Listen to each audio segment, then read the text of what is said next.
Mimi naitwa Georgina Masenga. Kule Moshi ni majirani zangu hawa.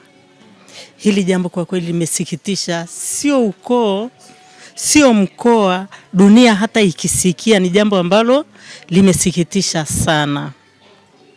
Sasa nilichofurahi tu ni kwamba hata vyombo vya habari mmekuwa pamoja na hii familia katika kuona tukio hili sio la kawaida.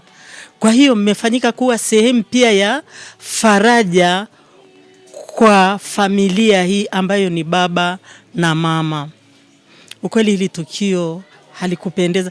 Ni tukio ambalo limeweka ukakasi masikio ya watu wote wanaposikia. Usikie mtoto ameumwa, usikie mtoto ameugua, lakini ni mtu tu kaamua kukata maisha yake kwa kumchinja kama kuku. Kwa kweli kitendo hiki ni kitendo kibaya, tunakilaani. Lakini pia tunamuita Mungu anayeweza, Mungu anayeona yasiyoonekana, Mungu anayefunua, anayeanza mwisho kuja mwanzo. Akatupiganie katika hili, kwa sababu Mungu alisema nitawapigania na ninyi mtakaa kimya.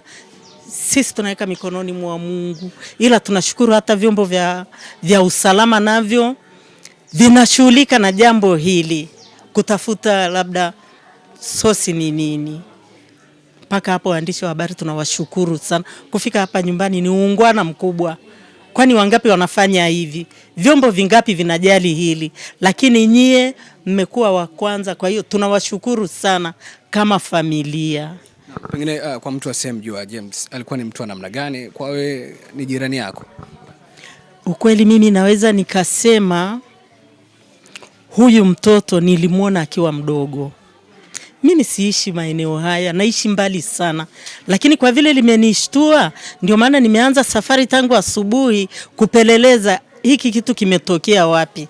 Na wengine hawaamini, waje tu wafike ili washuhudie hilo.